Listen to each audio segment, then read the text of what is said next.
जम्मू कश्मीर से संबंधित पार्टी से बातचीत में संबंधित वर्तमान मुद्दे में डीपीएपी के द्वारा जम्मू कश्मीर के लोगों में आने वाली घोषणा पत्र में विकास का संबंध। और जब जम्मू कश्मीर के पूर्व मुख्यमंत्री गुलाम नबी आज़ाद कांग्रेस में थे तो व्यक्ति और युवा गुलाम नबी आज़ाद के बाद में क्यों नहीं मिलते थे? कांग्रेस से इस्तीफा देने के बाद में बदलाव क्या आया है? युवा बुजुर्ग पार्टी के मुख्य प्रवक्ता डीपीएपी अध्यक्ष से मिलते हैं और वीएससीसी न्यूज़ की 24 के समाचार में आप युवाओं और जम्मू कश्मीर और उनके लोगों के बारे में आप जान पाएंगे। वहीं पर कश्मीर विकर का क्या संदेश है, इसको लेकर क्या कुछ कहा है उन्होंने, चलिए आपको सुनाते हैं। अस्सलाम वालेकुम सर, मैं वीएससीसी न्यूज़ 24 से बोल रहा हूँ सर। हाँ बोलिए। आदाब नाजरीन, आप देख रहे हैं वीएससीसी 24 न्यूज़ और मैं हूँ आपका मेज़बान मोहम्मद उमर। इस वक्त हमारे साथ डेमोक्रेटिक प्रोग्रेसिव आज़ाद पार्टी के आला तर्जुमान सलमान निज़ामी साहब जुड़ चुके हैं। बहुत बहुत धन्यवाद सलमान सर, आपने हमारे साथ वक्त बिताया फ़ोन लाइन पर। जी बोलिए। सर, मेरा पहला सवाल रहेगा, जिस वक्त गुलाम नबी आज़ाद साहब जो कि कांग्रेस के एक बहुत बड़े चेहरे थे, मरकजी वजारत सेहत भी रह चुके थे और जम्मू कश्मीर के साबिका मुख्यमंत्री भी थे, लेकिन उस वक्त जब गुलाम नबी आज़ाद साहब जम्मू कश्मीर के दौरे पर आते थे तो उस वक्त छोटे से छोटा यंग यूथ, छोटे से छोटे बुजुर्ग किसी भी पहाड़ी इलाके से आते थे तो उस वक्त गुलाम नबी आज़ाद साहब को के साथ या फिर सलमान निज़ामी सर के साथ उन्हें मिलने नहीं दिया जाता था। तो आज के टाइम में अगर हम देखें तो गुलाम नबी आज़ाद साहब ने आज के दौर में डेमोक्रेटिक प्रोग्रेसिव आज़ाद पार्टी एक अपनी पार्टी जम्मू कश्मीर में कायम की है। तो आज हर एक यूथ, हर एक नौजवान उससे मिलने जा रहा है। क्या कुछ वजह थी उस टाइम और आज क्या कुछ वजह है, किस कारण आज लोग हर कोई गुलाम नबी आज़ाद साहब से मिलने जा रहा है और उस वक्त क्या कुछ रीजन थे? देखिए बिल्कुल सही बात आपने की, क्योंकि कल भी मैंने तकरीर में कहा कि पहले किस तरीके से लोगों को आज़ाद साहब से या हमसे दूर रखा जाता था, क्या वजूहात थी कि हम हैं तो कोई और नहीं होना चाहिए। तो ये कल्चर हमने खत्म किया, इसीलिए हम कांग्रेस से निकले कि जो पहले कांग्रेस का कल्चर था कि अगर आज़ाद साहब जम्मू कश्मीर का दौरा करते थे या किसी इलाके में जाते थे, एक ही वहां के लीडर होते थे और जो उनकी चॉइस होती थी उसी लीडर को आगे मिलाया जाता था, ना कि आम लोगों को। इसलिए मैंने भी कल तकरीर में कहा कि चाहे आपने किसी की मुखालफत ही करनी हो, चाहे उसमें सलमान निज़ामी हो, कोई और लीडर हो, आप आम लोगों को जब तक लीडर से मिलने नहीं देंगे तब तक आप तंजीम को मजबूत नहीं कर सकते। इसलिए हमने ये पहले जो सिस्टम था उसको खत्म कर दिया। आज आज़ाद साहब का टेलीफोन हो, आज हमारी जो मेंबरशिप की बुकलेट है उसमें हमने व्हाट्सएप नंबर भी रखा है और मोबाइल नंबर भी रखा है, एड्रेस भी रखा है और कोई भी आज़ाद साहब से मिल सकता है और बात कर सकता है। तो ये सबसे बड़ी हमारी मुझे लगता है एक अचीवमेंट है जब हमने तंजीम बनाई। आम लोगों का आज़ाद साहब से डायरेक्ट राब्ता होना, हम लोगों से डायरेक्ट राब्ता होना, इससे उम्मीद एक जाग गई जम्मू कश्मीर की आवाम को कि पहले जो कांग्रेस में सिस्टम था वो इस पार्टी में नहीं। लोग अपने मसले मसाइल जो है हम तक पहुंचाते हैं और हम वो आगे उठाते हैं।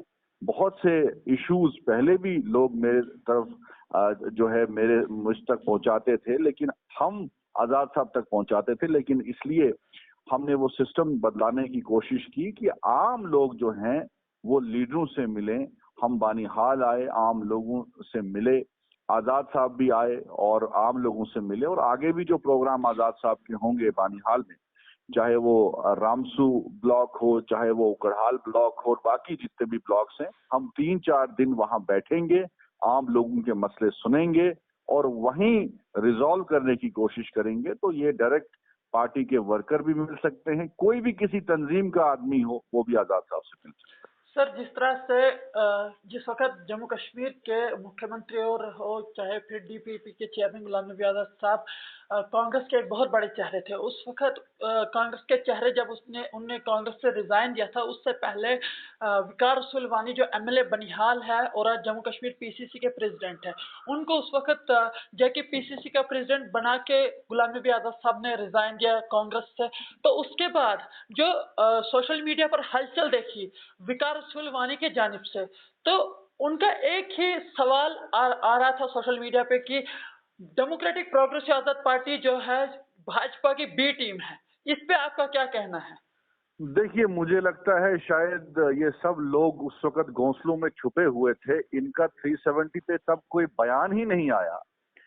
पता नहीं किन पहाड़ों में छुपे हुए थे जब सिर्फ गुलाम नबी आजाद साहब पार्लियामेंट में और सलमान निजामी पूरे हिंदुस्तान के हर मीडिया प्लेटफॉर्म जंतर मंतर पे 370 के खिलाफ जो सरकार ने जो डिसीजन लिया उसकी हमने पुरजोर मजम्मत की पूरे हिंदुस्तान में। और उस वक्त भी हम इसी स्टैंड पे हैं, आज भी उसी स्टैंड पे हैं। चाहे लैंड एविक्शन ऑर्डर हुआ, बिल्डोजर की बात हुई, बानीहाल की मैं बात करूं जब दुकानें सीज की गई, हमारी तंजीम के लोग प्रोटेस्ट पे बैठे। जम्मू कश्मीर में हमने हर डिस्ट्रिक्ट में प्रोटेस्ट किया, होम मिनिस्टर से मिले। तो जो फैसला बीजेपी का जम्मू कश्मीर में हुआ है अभी तक, उसको हमने अपोज किया। अब किसी के कहने से क्या फर्क पड़ता है, कोई बी टीम बोले। अरे अगर मैंने कल भी कहा कि अगर हम बात करें तो कांग्रेस ने ही 370 को सपोर्ट किया पार्लियामेंट में। कई ऐसे मेंबर पार्लियामेंट हैं कांग्रेस के जिन्होंने 370 को सपोर्ट किया। तो कांग्रेस में जो लोग हैं आज बोले मुझे कि आपका 370 पे क्या स्टैंड है। हम कहते हैं 370 को हटाना गलत था। क्या कांग्रेस का कोई लीडर बोलेगा कि ये गलत था? कोई उनका स्टैंड नहीं है इस पे। आजाद साहब ने स्टैंड क्लियर किया अपना, परसों में इंटरव्यू में कहा कि हम सुप्रीम कोर्ट में लड़ रहे हैं 370 पे और हम लड़ते रहेंगे आगे। तो कांग्रेस क्या सुप्रीम कोर्ट में लड़ रही है? कोई कांग्रेस का एक वकील दिखाइए मुझे, क्या सुप्रीम कोर्ट में हमारे बगैर कोई लड़ रहा है? तो आजाद साहब जो है इसीलिए कांग्रेस से बाहर निकले क्योंकि कांग्रेस में मालूम नहीं है कि हमें क्या स्ट्रेटजी जम्मू कश्मीर में बनानी है, क्या उनकी पॉलिसी है। अब किसी को बोल देना ये जी बी टीम है। अरे आजाद साहब के बगैर कौन सा ऐसा लीडर है जम्मू कश्मीर का जो जम्मू कश्मीर की आवाम के हर मसले को उठा रहा है? चाहे वो होम मिनिस्टर से मिले, चाहे हमने प्रोटेस्ट किए। कि कांग्रेस ने लैंड एविक्शन ऑर्डर पे कोई प्रोटेस्ट किया? जब बिल्डोजर चल रहे थे कांग्रेस का कोई भी प्रोटेस्ट आपने देखा किसी डिस्ट्रिक्ट में? हमने प्रोटेस्ट किया, हमने बर्फ नहीं देखी, बारिश नहीं देखी। राहुल गांधी जी आए, बर्फ के मजे लिए और बर्फ के साथ खेल के चले गए। क्या उन्होंने रोजगार की बात की? क्या तरक्याती कामों की बात की? अगर बानीहाल की बात करें, गुलाम नबी आजाद साहब ने जो काम किए बानीहाल के लिए, मैंने हर तकरीर में कहा, जो आजाद साहब का जलसा भी था उसमें कहा कि आजाद साहब ने अगर डिग्री कॉलेज दिया, बानीहाल में यूनिवर्सिटी बननी चाहिए। अगर आजाद साहब ने सब डिस्ट्रिक्ट हॉस्पिटल बनाया, बानीहाल में मेडिकल कॉलेज बनना चाहिए। अगर मेडिकल कॉलेज नहीं तो सुपर स्पेशलिटी अस्पताल बनना चाहिए। बानीहाल में यूनिवर्सिटी बननी चाहिए। बानीहाल में डिस्ट्रिक्ट होना चाहिए। क्यों नहीं हम बानीहाल में डिस्ट्रिक्ट बना सकते हैं? लीडर में विजन होना चाहिए। गुलाम नबी आजाद साहब में विजन है। हमने पूरी हिंदुस्तान में सियासत की है। हम थोड़ा कोई एक बिजली का पोल लगा दिया और हम बोलेंगे हमने बहुत बड़े काम किए। तो इसलिए अब हमारी तंजीम में पढ़े लिखे लोग हैं, विजनरी लोग हैं और काबिल लोग हैं। हम चाहते हैं कि बानीहाल की बेहतरी हो और डिस्ट्रिक्ट पूरी की बेहतरी हो और पूरी रियासत की बेहतरी हो। किसी के बोलने से हमें कोई फर्क नहीं पड़ता क्योंकि हम काम करने में यकीन रखते हैं। उन्होंने तो बोलना ही है। आप देखिए जम्मू कश्मीर में कांग्रेस तो खत्म हो चुकी है और जो लीडर हमारे साथ ये कहते हैं कि हमें जी कहीं से 1 करोड़ मिल रहा है, कहीं 2 करोड़ मिल रहा है, हम कहते हैं वो दरवाजा है, आप निकलिए। यहाँ उसी लीडर को तरजीह दी जाएगी जो अपने साथ साथ 10 लोगों को भी लाएगा। ये नहीं कि अगर सलमान निजामी तंजीम में है तो उसके बगैर कोई और नहीं आना चाहिए। इसलिए वो लोग हमें नहीं चाहिए जो लोग दूसरों को मौका नहीं देंगे। हम कहते हैं कि अगर सलमान निजामी है, ऐसे 1000 सलमान निजामी जम्मू कश्मीर में इस पार्टी में आने चाहिए। तो यही हमारी स्ट्रेटजी है। किसी को हमें सूट नहीं करता है, वो पार्टी से निकल जाता है, हम उसको वेलकम करते हैं। जो नए नए लोग जुड़ रहे हैं हम उनको वेलकम कर रहे हैं। सर आखिरी सवाल रहेगा मेरा कि जम्मू कश्मीर के जो साबिका मुख्यमंत्री भी रह चुके हैं गुलाम नबी आजाद साहब, और उन्होंने डीपीएपी पार्टी जो जम्मू कश्मीर में लॉन्च की, और जब से पार्टी लॉन्च हुई और तब से लेकर आज तक लगातार हर जगह गुलाम नबी आजाद साहब दौरे करते आ रहे हैं। तो आने वाले दिनों में डेमोक्रेटिक प्रोग्रेसिव आजाद पार्टी के जानिब से आवाम को आने वाले डेवलपमेंट के बारे में क्या कुछ मैनिफेस्टो रहेगा? देखिए आजाद साहब की इमेज जो है वो पूरी दुनिया को मालूम है। आजाद साहब ने कभी कश्मीर में एक बात, दिल्ली में दूसरी बात नहीं की। कभी भी किसी भी जो काम उन्होंने कश्मीर सूबे में किया वही काम उन्होंने जम्मू सूबे में किया। अगर मेडिकल कॉलेज जम्मू को दिए, कश्मीर को भी वो दिए, तो जम्मू प्रोविंस का हिंदू हो या कश्मीर प्रोविंस का मुसलमान हो, सब लोग आजाद साहब को इसलिए चाहते हैं कि उन्होंने कभी भी लोगों का सौदा नहीं किया। पीडीपी की तरह कश्मीर में एक बात नहीं की, दिल्ली में दूसरी बात नहीं की। पहले बोला कि मैं जो है बीजेपी के खिलाफ इलेक्शन लड़ रहे हैं हम, और फिर बीजेपी के साथ ही मिल गए। हमने स्टैंड अपना क्लियर किया है कि हम कम्युनल फोर्सेस के साथ नहीं जाएंगे, और हमारा स्टैंड आगे भी सेम रहेगा। जब हम वैसी हरकत करेंगे आप तब हम पे इल्जाम लगा सकते हैं। हाँ ठीक है, बहुत से कामों के लिए हमें जो है सरकार को अप्रिशिएट भी करना चाहिए जो अच्छे काम हुए हैं। जैसे मिलिटेंसी की बात है, हम कहते हैं कि मिलिटेंसी के मुकाबले में हम आपके साथ हैं, आप मुकाबला करिए। हम नहीं चाहते जम्मू कश्मीर में खून खराबा हो, तो इसलिए हम चाहते हैं कि जम्मू कश्मीर में तरक्की हो, रोजगार मिले जम्मू कश्मीर की आवाम को। इसलिए बौखला गए हैं सब लोग। इनको मालूम है कि आजाद साहब की एक्सेप्टेंस ना सिर्फ कश्मीर में है, ना सिर्फ चिनाब वैली या पीर पंचाल में है, बल्कि जम्मू में भी। मुझे बताइए, क्या विकार साहब को जम्मू में कोई जानता है? क्या कश्मीर में कोई जानता है? क्या फारूक अब्दुल्ला साहब की एक्सेप्टेंस जम्मू में है? क्या महबूबा मुफ्ती की जम्मू में है? क्या अल्ताफ बुखारी साहब की जम्मू में एक्सेप्टेंस है? तो आजाद साहब वही लीडर हैं जम्मू कश्मीर में जिनको जम्मू में भी लोग एक्सेप्ट करते हैं, कश्मीर में भी एक्सेप्ट करते हैं, चिनाब वैली में भी एक्सेप्ट, और पीर पंचाल में भी। तो यही वो लीडर हैं जो जम्मू कश्मीर को एक प्लेटफॉर्म पे ला सकते हैं, जम्मू कश्मीर की आवाम को, चाहे उसमें हिंदू हो, मुसलमान हो, सिख हो, ईसाई हो। और 8 साल से जो जम्मू कश्मीर की आवाम इस मुसीबत से गुजर रही है, उस मुसीबत से गुलाम नबी आजाद साहब ही उनको बाहर निकाल सकते हैं। हमने साफ कर दिया है, आखिर में मैं आपको कहूं, हमने कोई मजहबी सियासत नहीं करनी है, हमने कोई जात की सियासत नहीं करनी है, हमने वो झूठे जो सेल्फ रूल हो, ऑटोनॉमी है, वो सब वादे नहीं करने हैं। हम कहते हैं कि 370 जो है हमारा सबसे बड़ा एक पहचान थी हमारी, वो आपने छीनी हमसे। हम सुप्रीम कोर्ट में लड़ रहे हैं, हमने ना पत्थर उठाए ना बंदूक उठाई, हम लड़ रहे हैं सुप्रीम कोर्ट में, इंशाल्लाह कामयाब भी होंगे।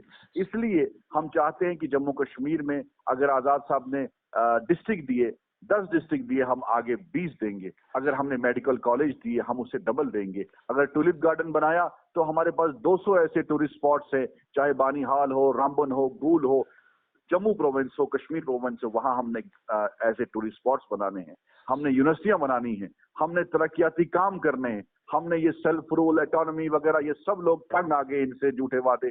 पहले कहते हैं इलेक्शन के टाइम पे हम बीजेपी को नहीं लाएंगे, फिर उसी बीजेपी के साथ हुकूमत बनाते। इसलिए जम्मू कश्मीर की आवाम को आजाद साहब इसलिए पसंद है कि वो काम करने वाले व्यक्ति हैं। आज उम्र भी उनकी आप देखिए, लेकिन उसके बावजूद जम्मू कश्मीर के हर कोने में वो घूम रहे हैं, हर इंसान से वो मिल रहे हैं।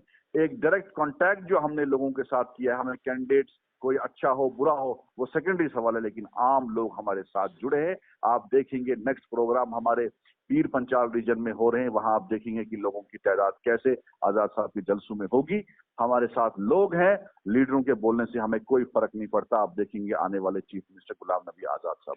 सर, एज ए पार्टी तर्जुमान आप हैं इस वक्त डेमोक्रेटिक प्रोग्रेस आजाद पार्टी के। पूरे जम्मू कश्मीर के यूथ और पूरे जम्मू कश्मीर के नौजवानों को आपके माध्यम से, हमारे इस चैनल के माध्यम से, VACC 24 न्यूज के माध्यम से आपका क्या मैसेज रहेगा उन नौजवानों को?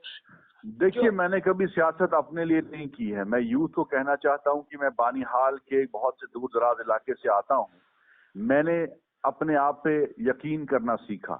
मैंने जब आजाद साहब को देखा कि सूती गांव से निकले हुए शख्स हिंदुस्तान के इतने बड़े प्लेटफॉर्म पे पार्लियामेंट में लीडर ऑफ द अपोजिशन बन सकते हैं, यूनियन मिनिस्टर बन सकते हैं, तो इंसान को अपने आप पे यकीन होना चाहिए और उनको डर नहीं होना चाहिए। हमने तो गुजरात में हिंदुस्तान के वजीर आजम का मुकाबला किया। पूरे हिंदुस्तान ने मेरे खिलाफ, चाहे RSS बीजेपी मिल के मेरे खिलाफ साजिशें की। तो हमने पूरे हिंदुस्तान में सियासत की है। और जब जब मुझे जम्मू कश्मीर की यूथ ने अप्रोच किया, चाहे उनके खिलाफ कोई भी मुकदमे दर्ज हुए, चाहे कोई भी इशू आया, चाहे अभी SSB के एग्जाम्स का मसला आया, मैं सड़कों पे उतरा उनके साथ, नेशनल प्लेटफॉर्म्स पे उनकी बात रखी और मसले हल भी हुए। और आइंदा भी इंशाल्लाह सलमान निजामी उनके मसले हल करवाएगा, उनकी बात आगे तक पहुंचाएगा, क्योंकि हमें किसी से डरने की जरूरत नहीं है। हम सिर्फ अल्लाह से डरते हैं। मैं हिंदुस्तान में सियासत मैंने की, मेरे पास कोई सिक्योरिटी नहीं थी। हिंदुस्तान के वजीर आजम ने मुझ पे हमला किया पूरे बीजेपी के हर चीफ मिनिस्टर ने, यूनियन मिनिस्टर ने मेरे पे अटैक किया इलेक्शन के दौरान, लेकिन मैं डरा नहीं, अभी भी डरता नहीं हूं, बेबाकी से अपनी आवाज बुलंद करता हूं। ये हमने साबित भी कर दिया बानहाल के जलसे में कि बानहाल के लोग जो हैं वो बेगैरत लोग नहीं हैं, मफाद परस्त लोग नहीं हैं, बेईमान लोग नहीं हैं, हम ईमानदार लोग हैं और हम चाहते हैं कि गुलाम नबी आजाद साहब ने जो हम पे एहसान किए हैं हमें उनको चुकाना है और हम यूथ के साथ हैं। इंशाल्लाह यूथ को अगर पीडीपी ने हमें धोखा नहीं दिया होता, आखिर के कुछ महीनों में जो सरकार आजाद साहब की गिर गई, एज चीफ मिनिस्टर उनको इस्तीफा देना पड़ा, तो हमने वही 1 लाख नौकरियां मजीद दी होती जम्मू कश्मीर के नौजवानों को। इसलिए जम्मू कश्मीर के नौजवान, चाहे उसमें रहबरे खेल हो, रहबरे जंगलात हो, एसएसबी हो, जितने भी मामले आते हैं हम उनके साथ शाना बशाना खड़े होते हैं और बहुत से मुद्दे हमने उठाए और उस पर हमें जो है अच्छा फीडबैक भी मिला, वो मसले हल भी हुए। चाहे हमने लैंड एविक्शन का मामला उठाया, बिल्डोजर चलाने का मामला उठाया, बिल्डोजर रुक भी गए, हमने टैक्स की बात उठाई, टैक्स भी जो है रिवोक करना पड़ा उस ऑर्डर को, हुकूमत को। तो जहां जहां सरकार गलती करती है हम उसकी आलोचना करते हैं, हम प्रोटेस्ट करते हैं। तो इसलिए वो लोग जो कहते हैं कि भाई बीजेपी की टीमें, वो खुद अपना वजूद खत्म हो गए हैं, वो अपनी पहचान हमारे नाम से बनाना चाहते हैं, आजाद साहब के नाम, आजाद साहब पे कीचड़ उछाल के अपना नाम बनाना चाहते हैं, वो बनाएं अपना नाम। बहुत बहुत शुक्रिया सलमान निजामी साहब, जो कि डेमोक्रेटिक प्रोग्रेसिव आजाद पार्टी के चीफ स्पोक्स पर्सन और आला तर्जुमान है। बहुत बहुत धन्यवाद। VACC 20